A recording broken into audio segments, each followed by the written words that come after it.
Assalamualaikum warahmatullahi wabarakatuh. Selamat siang untuk kita semua. Puji syukur kita panjatkan kehadiran Tuhan Yang Maha Esa, karena atas rahmat dan karunia-Nya kita semua dapat berkumpul di room ini. Yang terhormat Ibu Nurul Fuada, SST MSI, selaku dosen mata kuliah akuntansi menengah, serta teman-teman sekalian, terima kasih atas kehadirannya pada sesi presentasi kali ini. Perkenalkan, nama saya Aderiani Cenpin, selaku moderator hari ini dan pemateri ketiga. Pada kesempatan ini, saya dan rekan-rekan saya dari kelompok 4 akan membahas materi tentang laporan posisi keuangan dan laporan arus kas. Sebelum masuk ke pembahasan, ada beberapa anggota kelompok saya. Yang pertama ada Asifa Putri Asani sebagai pemateri pertama, yang kedua ada Suci Aulia Mustafa sebagai pemateri ketiga. Adapun topik yang akan kami bahas, yang pertama pengertian dari elemen-elemen laporan posisi keuangan beserta cara penyajiannya. Yang kedua ada pengertian dan klasifikasi laporan arus kas berdasarkan standar akuntansi keuangan.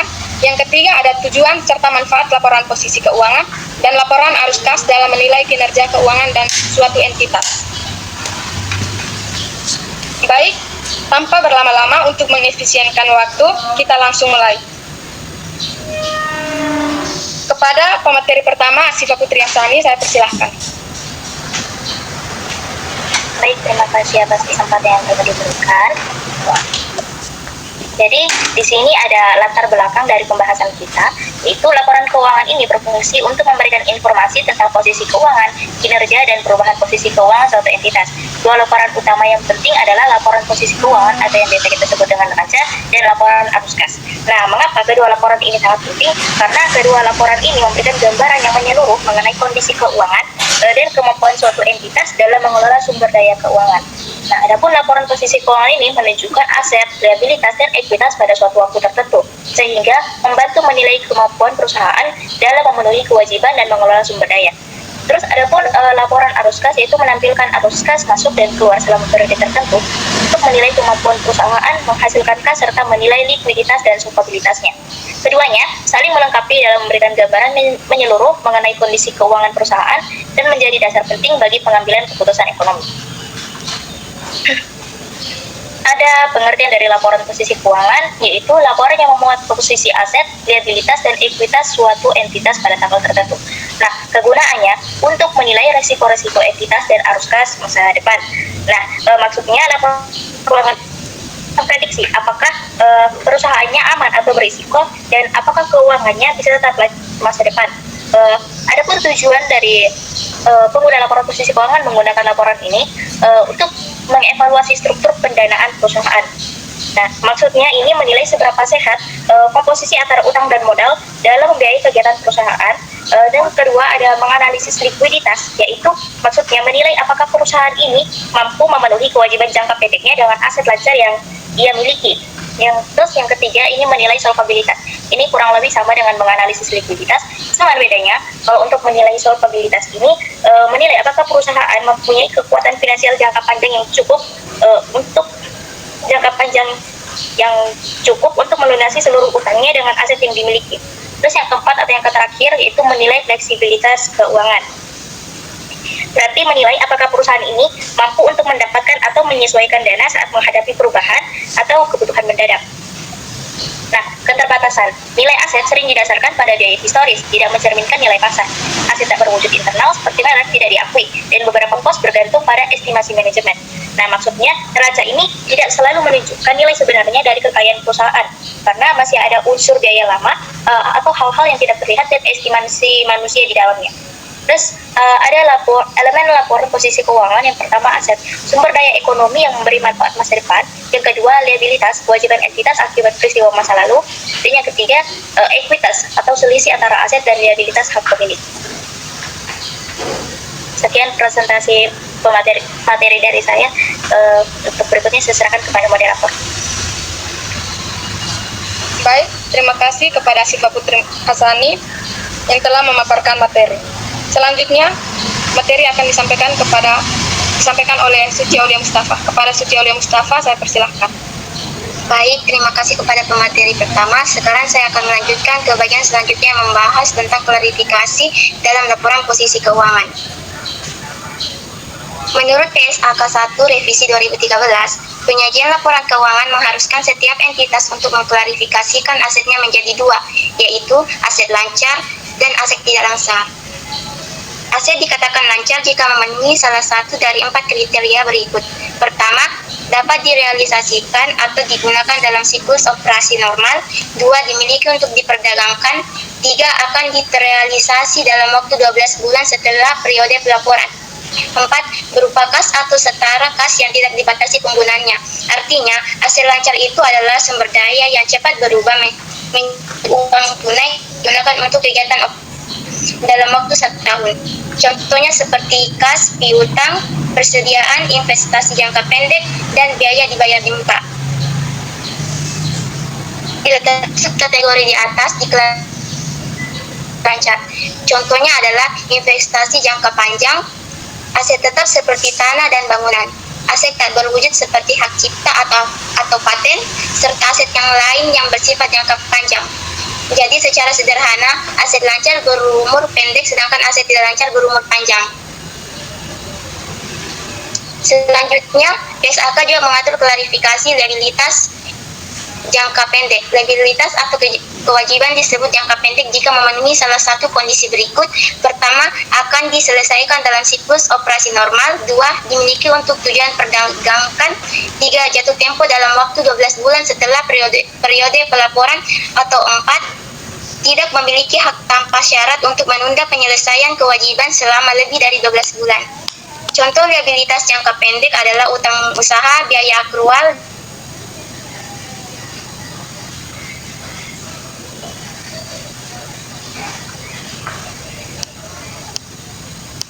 yang masih harus dibayar, ligasi, kewajiban pensiun, dan pajak tangguhan.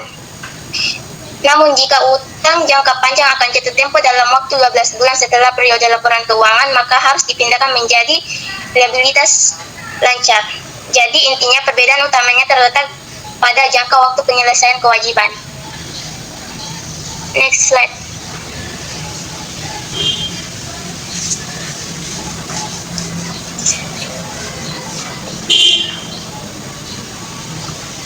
Informasi minuman dalam laporan keuangan. Menurut PSAK 1 Revisi 2013, penyajian laporan keuangan, informasi minuman yang harus tersaji pada laporan posisi keuangan adalah 1. Aset tetap, selanjutnya properti investasi, 3. Aset tak berwujud, 4. Aset keuangan, 5. Investasi dengan menggunakan metode ekuitas, 6. Persediaan, 7. Piutang dagang dan piutang lainnya, 8. Kas dagang dan piutang lainnya, selanjutnya kas dan setara kas. 9. Aset yang diklarifikasikan dimiliki untuk dijual termasuk kelompok lepasan yang dimiliki untuk dijual. 10. Utang dagang dan utang lainnya. 11. Provisi. 12. Liabilitas keuangan. 13. Liabilitas dan aset untuk pajak kini. Nah, selanjutnya liabilitas dan aset pajak tangguhan. 15. Liabilitas yang termasuk ke dalam kelompok lepasan yang diklarifikasikan sebagai dimiliki untuk dijual. 16. Kepentingan non-pengendali atau sebagai bagian dari ekuitas. 17. Modal saham dan cadangan yang dapat didistribusikan kepada pemilik entitas induk. Adapun format laporan keuangan, secara umum ada 2 bentuk laporan posisi keuangan yang biasa diikuti oleh entitas, yaitu bentuk akun atau akun form dan bentuk laporan report form. Bentuk akun form menyajikan secara berdampingan, bagian kiri adalah aset dan bagian kanan adalah liabilitas. Sementara laporan atau report form menyajikan secara berurutan ke bawah mulai dari aset, liabilitas, dan ekuitas. Sedangkan PSAK menyajikan ilustrasi format yang mengikuti kebiasaan di Indonesia, sedangkan IFRS menyajikan ilustrasi format yang mengikuti kebiasaan di perusahaan-perusahaan Eropa, yaitu sebagian besar menyajikan aset tidak lancar terlebih dahulu sebelum aset lancar dan menyajikan ekuitas terlebih dahulu sebelum liabilitas. Sekian penjelasan dari saya kembalikan kepada moderator. Baik, terima kasih atas pemaparan materinya. Selanjutnya, materi akan saya lanjutkan. Laporan arus kas. Laporan arus kas itu merupakan laporan yang menyajikan informasi tentang arus kas masuk dan arus kas keluar dan setara kas suatu entitas untuk suatu periode tertentu. Jadi, lewat laporan arus kas, kita bisa tahu apakah perusahaan punya cukup uang untuk membayar kewajiban, berinvestasi, dan menjalankan kegiatan operasionalnya. Contohnya, kalau ada yang masuk dari hasil penjualan, itu termasuk arus kas masuk. Kalau perusahaan membeli peralatan atau membayar gaji, itu termasuk arus kas keluar. Intinya, laporan arus kas membantu kita melihat kondisi keuangan perusahaan dari sisi uang nyata yang bergerak. Tujuan laporan arus kas. Laporan ini menyajikan perubahan kas dan setara kas dalam periode tertentu.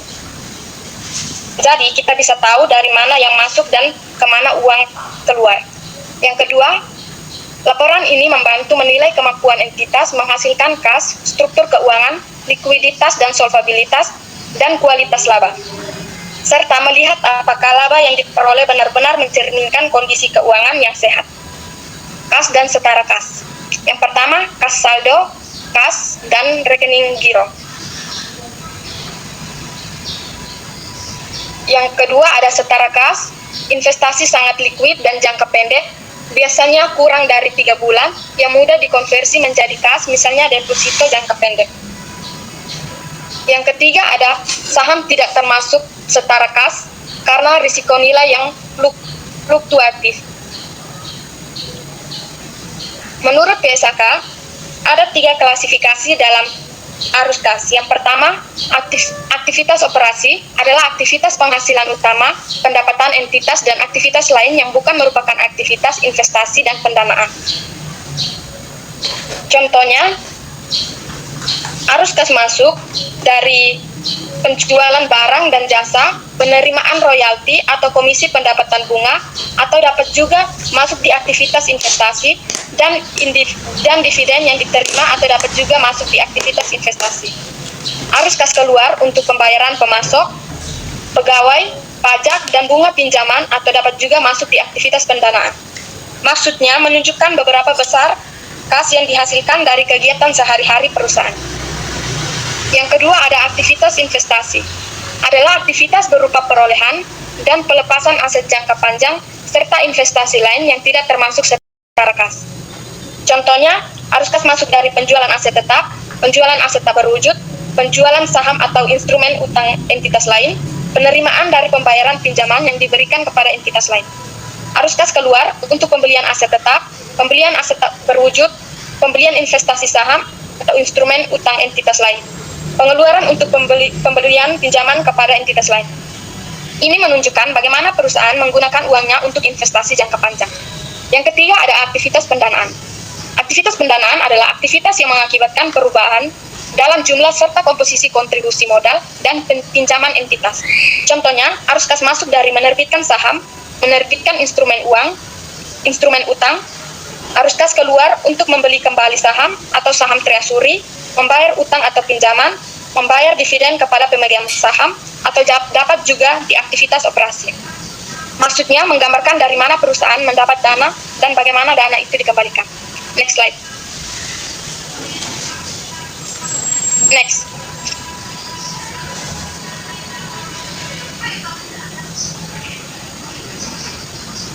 Yang berikut ada perlakuan khusus. Yang pertama, untuk lembaga keuangan, transaksi terkait efek untuk perdagangan diklasifikasikan sebagai aktivitas operasi, karena itu bagian dari kegiatan utama mereka. Yang kedua ada bunga dan dividen, dapat diklasifikasikan sebagai aktivitas operasi, investasi, atau pendanaan secara konsisten. Yang ketiga ada pajak penghasilan. Sekarang biasanya sebagai operasi, kecuali secara spesifik, dapat diklasifikasikan sebagai investasi atau pendanaan. Ada juga penyusunan laporan. Yang pertama, metode langsung. Menunjukkan penerimaan dan pengeluaran kas secara bruto selama periode berjalan. Yang kedua, ada metode tidak langsung. Memulai dari laba rugi dan melakukan penyesuaian terhadap transaksi non-kas dan akrual, seperti penyusutan atau perubahan piutang dan utang. Ada pos khusus dan pengungkapan laporan arus kas. Yang pertama, arus kas dapat disajikan secara neto jika untuk kepentingan pelanggan atau pos dengan perputaran cepat dan jumlah besar dalam waktu singkat. Yang kedua, pengaruh kurs mata uang asing atas kas dilaporkan terpisah untuk rekonsiliasi sosialisasi saldo kas. Yang ketiga, transaksi yang tidak mempengaruhi kas, misalnya perolehan aset secara kredit, akuisisi dengan penerbitan saham yang tidak dimasukkan dalam laporan arus kas.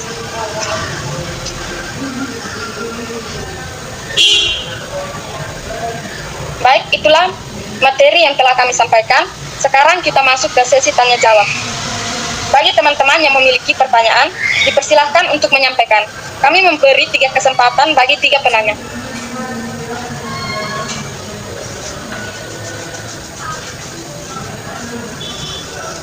Baik, kepada Nur Fadlil, saya persilahkan. Baik, terima kasih atas kesempatan yang diberikan kepada saya. Pertanyaan saya, sejauh mana laporan posisi keuangan dapat benar-benar mencerminkan nilai ekonomi perusahaan yang sesungguhnya, dan bagaimana perusahaan dapat memastikan bahwa nilai aset dan liabilitas yang dilaporkan tidak menyesatkan pengguna laporan keuangan. Sekian dan terima kasih, saya kembalikan ke moderator. Baik, terima kasih pertanyaan. Mohon ditulis di grup.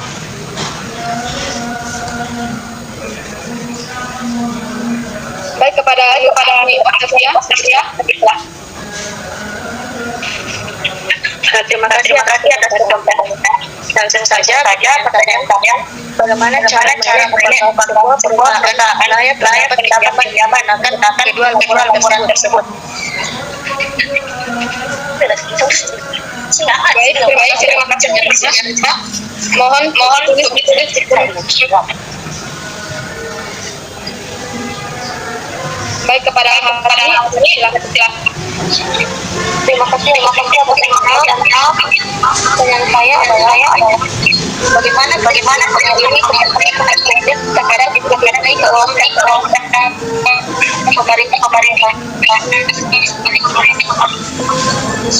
Baik, terima kasih. Pertanyaannya mohon ditulis di. Mohon izin membutuhkan beberapa menit untuk mempersiapkan jawaban agar bisa menjelaskan dengan. Mungkin sembari kelompok 4 menyiapkan jawaban, izin saya absen. Wanda Rahmadani, Hadir. Rahul Sandre,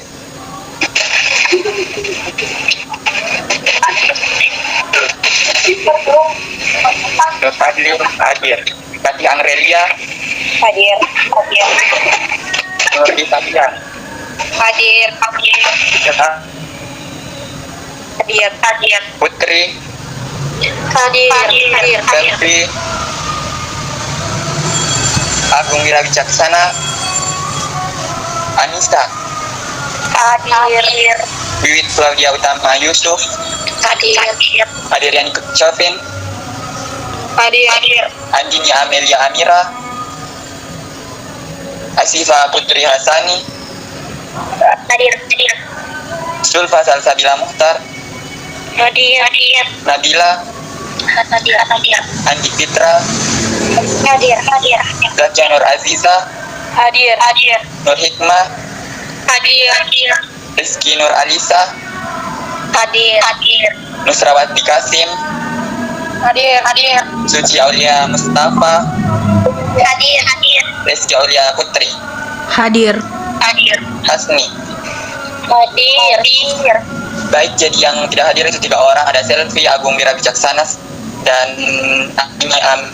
Amelia Amira. Saya kembalikan ke moderator. Baik, kalau begitu tanpa berlama-lama lagi saya akan menjawab pertanyaan dari Nur Fadlil, perwakilan dari kelompok 1. Sejauh mana laporan posisi keuangan benar-benar mencerminkan nilai ekonomi perusahaan yang sesungguhnya, dan bagaimana perusahaan dapat memastikan bahwa nilai aset dan liabilitas yang dilaporkan tidak menyesatkan pengguna laporan keuangan. Nah, berarti sudah sejauh pengukuran berbasis gaya historis atau historical cost, yaitu sebagian besar aset dicatat berdasarkan harga perolehan bukan nilai pasar saat ini. Jadi nilainya bisa jauh berbeda dari nilai ekonomi sekarang. Terus yang kedua, tidak semua aset ekonomi tercatat. Aset tak berwujud yang dihasilkan sendiri seperti brand image, reputasi atau loyalitas pelanggan biasanya tidak diakui dalam neraca karena sulit diukur secara objektif.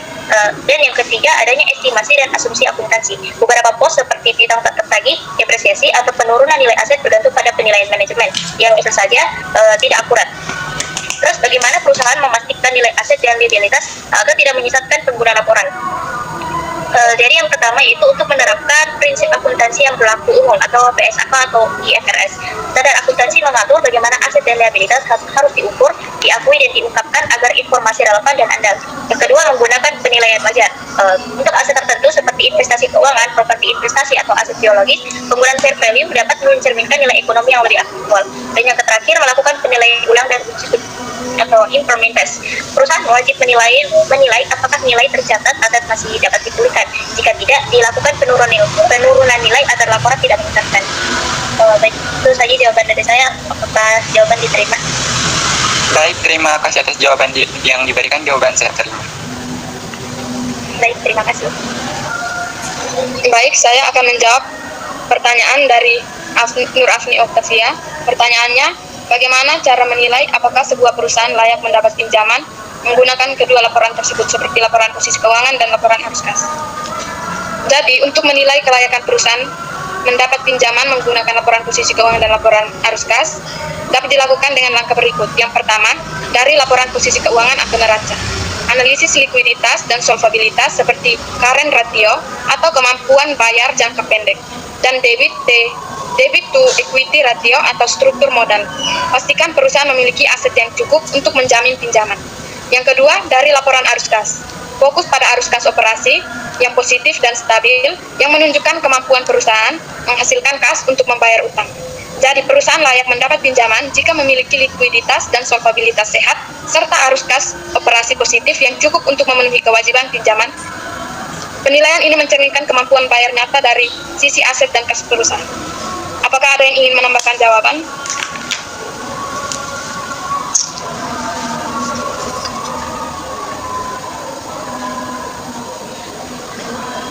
Baik, kalau tidak ada, saya kembalikan ke Nur Afni Oktavia. Apakah jawaban saya diterima? Terima kasih atas jawabannya. Jawabannya saya terima.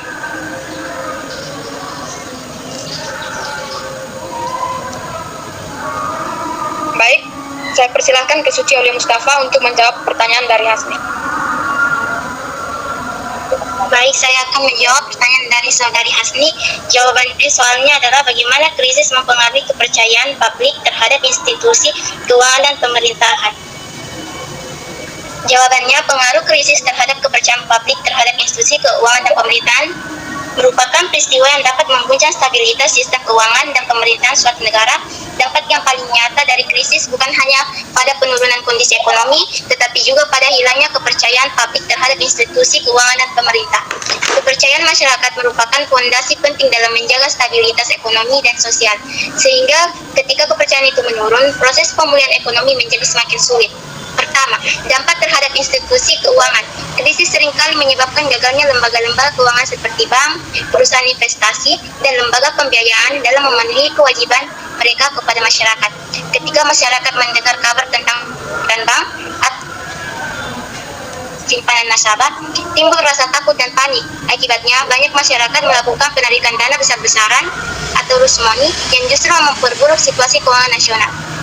Selain itu, krisis juga menurunkan reputasi lembaga keuangan karena masyarakat menilai mereka tidak transparan, terlalu spekulatif, dan tidak bertanggung jawab dalam mengelola dana publik. 2.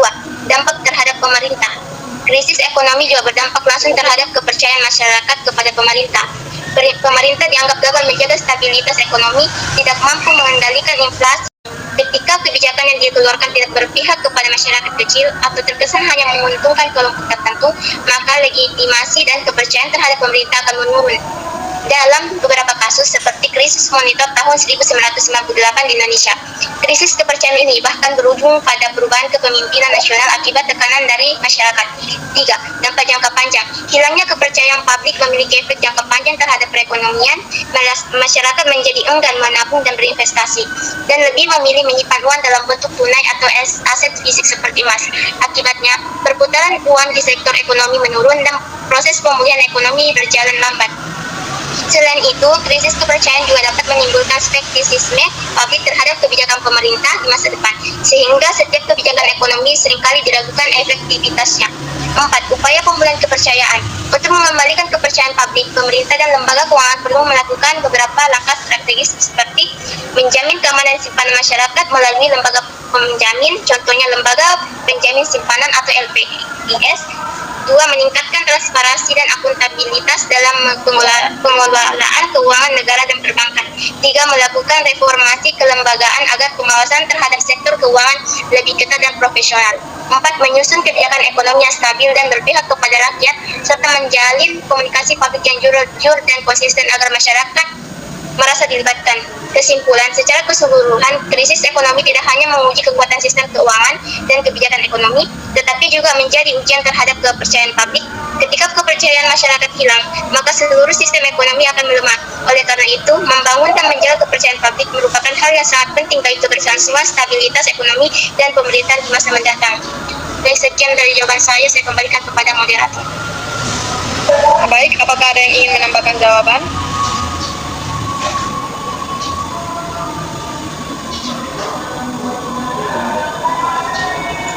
Baik, apakah jawaban dari Suci Aulia Mustafa kepada Hasni, apakah diterima? Baik, terima kasih.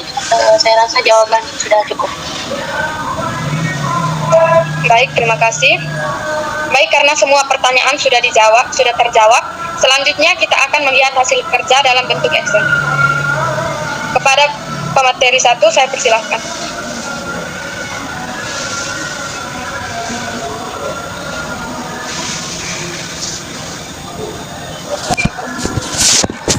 Baik, di sini saya akan menjelaskan Excel latihan 4.1 yang berjudul Laporan Posisi Keuangan PT Makmur per 31 Desember 2015.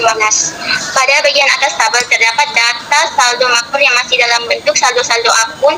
Dari data ini kita diminta untuk menghitung total aset lancar dan total liabilitas jangka pendek. Di bagian data saldo terdapat beberapa akun sebagai berikut, seperti utang usaha, piutang usaha, kas, modal saham, saldo laba, dividen, beban bunga, wesel bayar, perlengkapan, pendapatan jasa, dan peralatan. Dari akun-akun ini kita pilih mana yang termasuk aset lancar, aset tetap, liabilitas jangka pendek, dan ekuitas untuk disusun ke laporan posisi keuangan.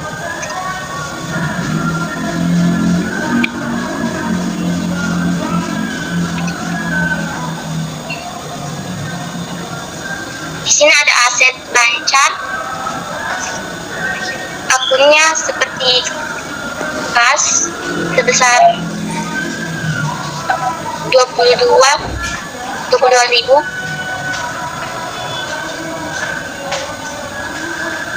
Ada piutang usaha sebesar 11.000.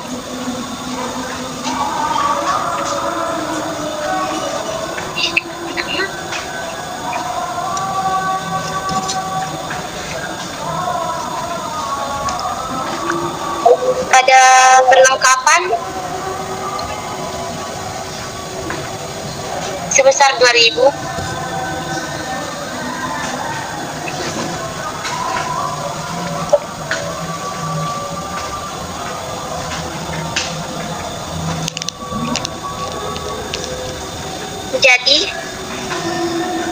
Jadi total aset lancarnya sebesar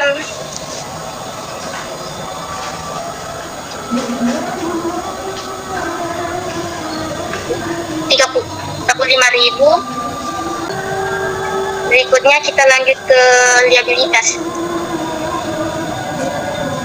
Di liabilitas ada liabilitas jangka pendek,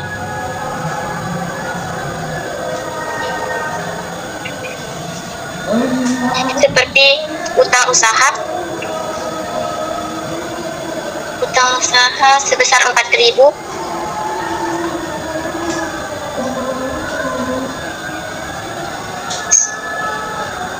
Terus ada wesel bayar, jatuh tempo 31.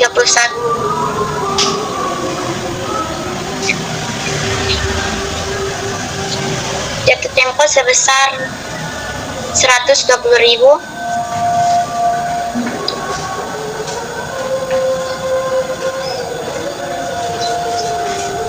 Jadi totalnya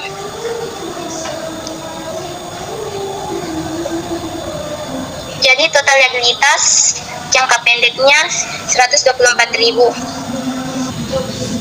Catatannya total aset lancar dan total liabilitas jangka pendek tidak seimbang karena saldo yang diberikan masih mencakup akun pendapatan dan beban yang seharusnya masuk di laporan laba rugi serta akun dividen yang masuk di laporan perubahan ekuitas. Neraca bisa seimbang jika aset sama dengan liabilitas tambah ekuitas.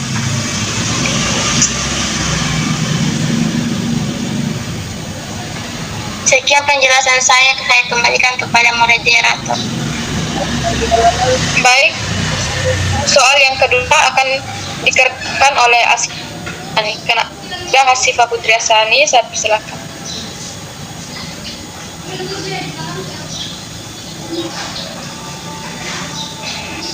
Baik, terima kasih atas kesempatan yang telah diberikan.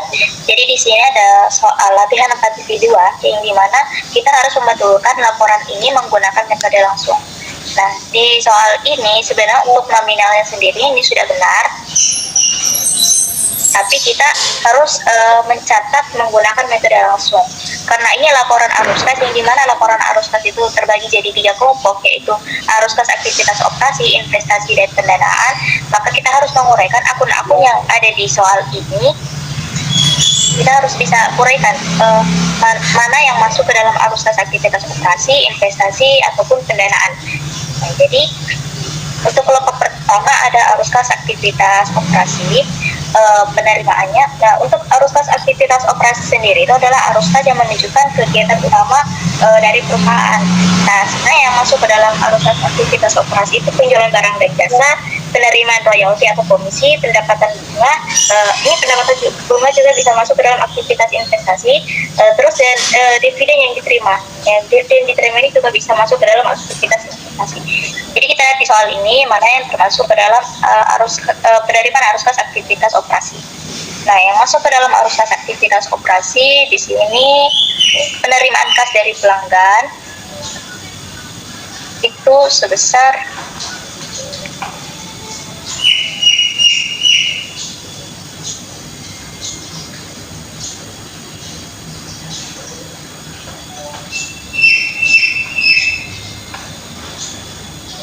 Rp2.350.000.000. Terus yang masuk lagi ke dalam arus kas aktivitas operasi itu dividen yang diterima saat investasi. Sebenarnya yang dividen diterima ini sebenarnya bisa masuk ke dalam arus kas aktivitas investasi, cuman kami memasukkannya ke dalam arus kas aktivitas operasi. Itu bisa 10. Jadi total penerimaan arus kas aktivitas operasi itu sebesar Rp1.360.000.000. Nah, untuk pengeluarannya yang masuk itu pembayaran pemasok, pegawai, pajak, dan bunga pinjaman. Nah, untuk bunga pinjaman sendiri sebenarnya bisa masuk dalam aktivitas pendanaan. Jadi kita lihat di soal yang masuk ke dalam pengeluaran arus kas aktivitas operasi yaitu pembelian persediaan. Untuk pembelian persediaan sendiri itu sebesar 760 juta. Terus yang masuk lagi itu adalah ini dia, penjualan dan biaya administrasi itu sebesar 696 juta. Yang masuk lagi ke dalam arus kas aktivitas operasi adalah bunga pinjaman. Bunga pinjaman bisa masuk dalam aktivitas pendanaan, cuman kami masukkan ke dalam arus kas aktivitas operasi. Bunga pinjaman itu sebesar 56 juta. Nah, selain itu kami masukkan lagi pajak penghasilan.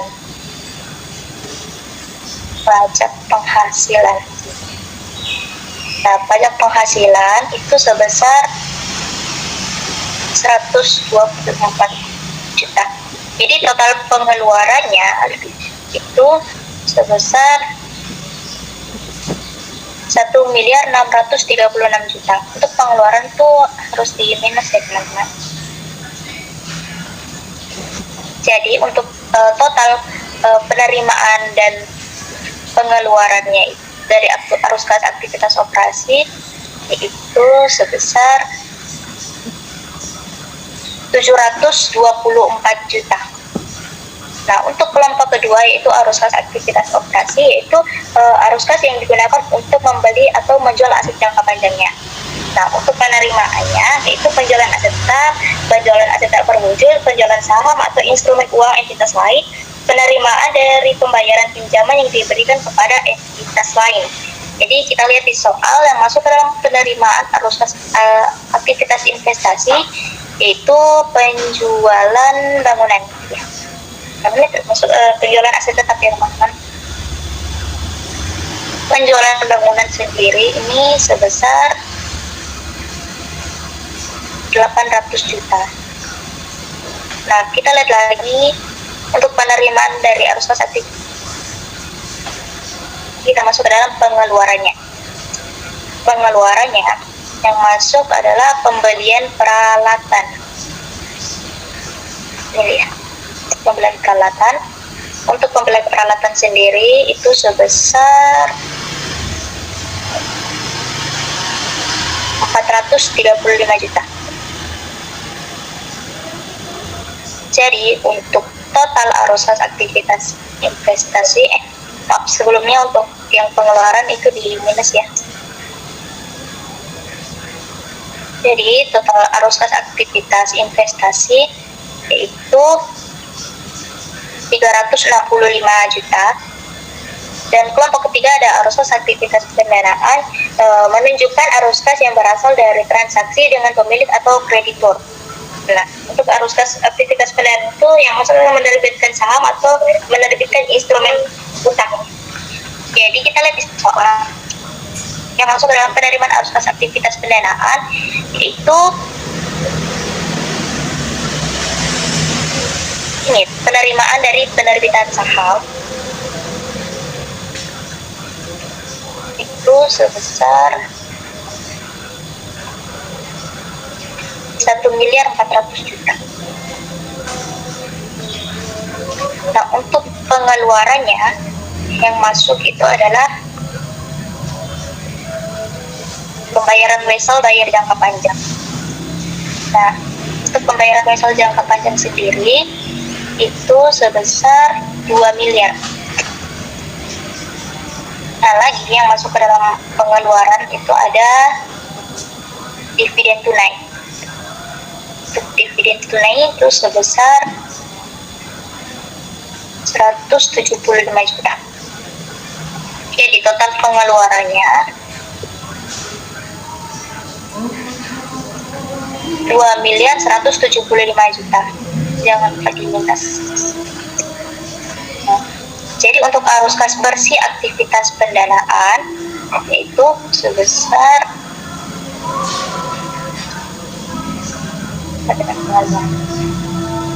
minus 775 juta. Nah, di dalam laporan arus kas itu ada yang namanya kenaikan bersih dan setara kas.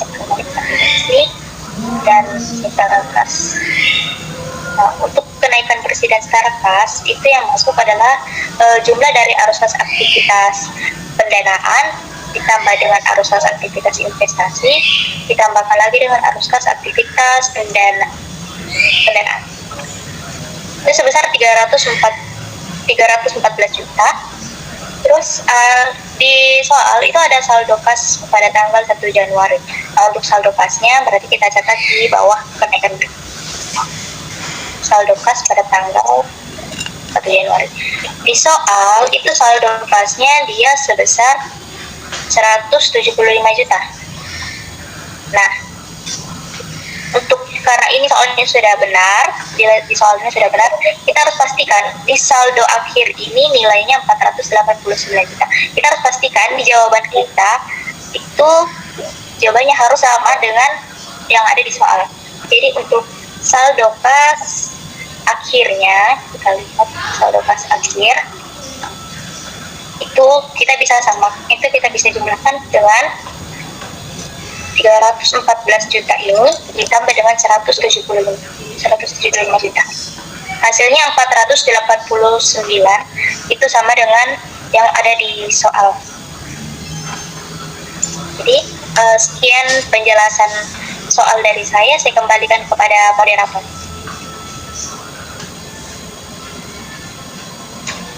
Baik, saya akan lanjut menjelaskan soal berikutnya.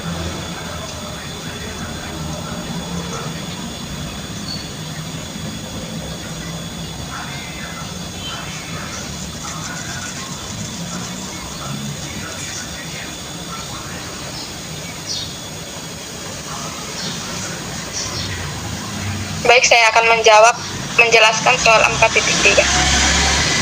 Soalnya, dalam neraca saldo, PT Elevate Indonesia per 31 Desember 2015 tercatat sebagai berikut.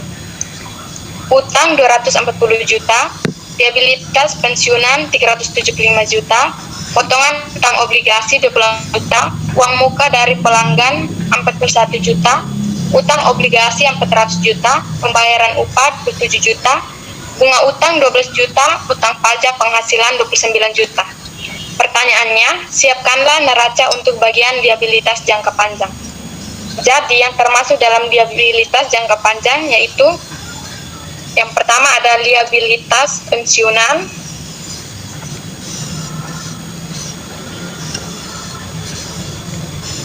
nominalnya 375 juta.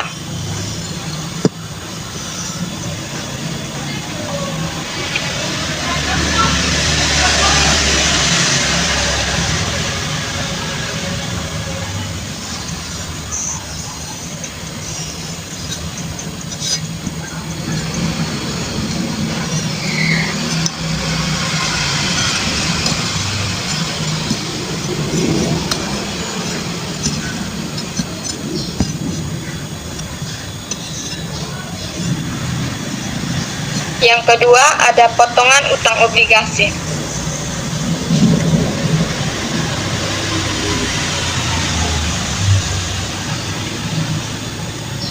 Jumlahnya 24 juta.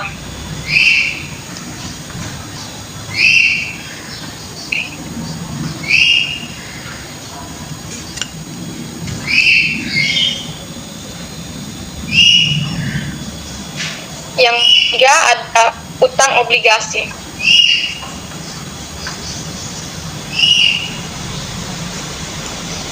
Jumlahnya 400 juta.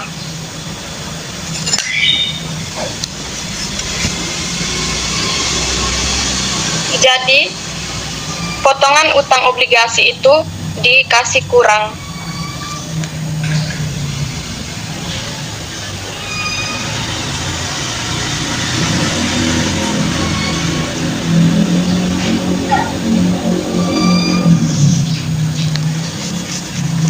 Totalnya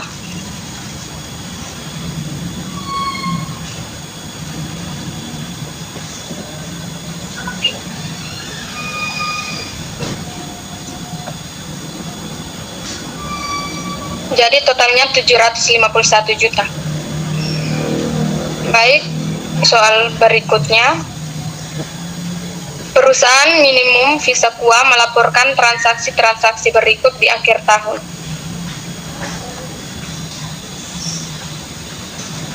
Pertanyaannya, hitunglah arus kas neto yang diperoleh dari aktivitas operasi. Yang termasuk aktivitas operasi itu ada laba neto,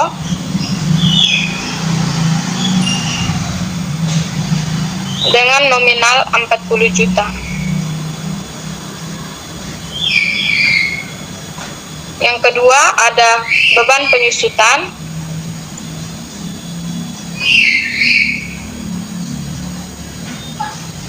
dengan nominal 4 juta.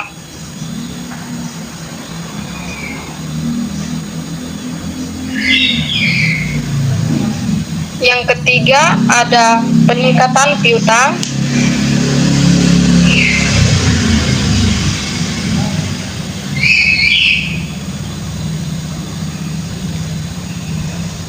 dengan nominal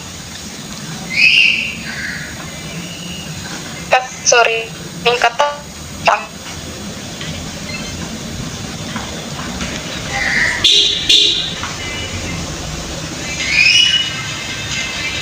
nominal 10 juta. 10 peningkatan piutang ini dikasih kurang.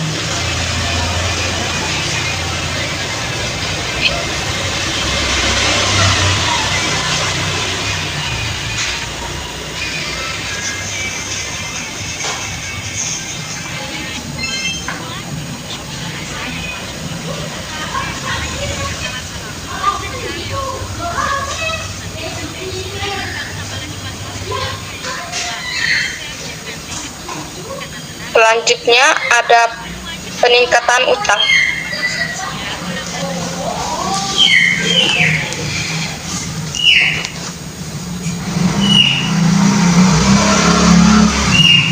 Nominalnya 7 juta.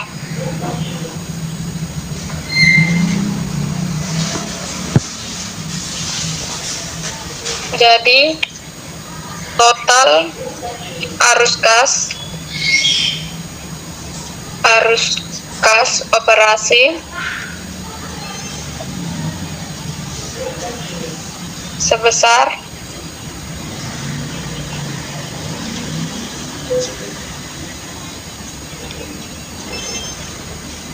sebesar 41 juta. Utang bermasalah masuk ke dalam aktivitas yang dicatat bermasalah, tidak ada kas terjadi. Jika utang telah dibayar, maka masuknya ke dalam aktivitas pendanaan. Baik, itulah materi yang kami sampaikan. Terima kasih kepada teman-teman yang sudah berpartisipasi. Karena waktu sudah terbatas, maka sesi tanya jawab sekaligus presentasi hari ini sampai di sini. Saya Aderiani Jenvin selaku moderator. Mohon maaf apabila ada kesalahan dalam memandu jalannya acara. Wassalamualaikum warahmatullahi wabarakatuh. Terima kasih. Waalaikumsalam warahmatullahi wabarakatuh. Waalaikumsalam warahmatullahi wabarakatuh. Waalaikumsalam.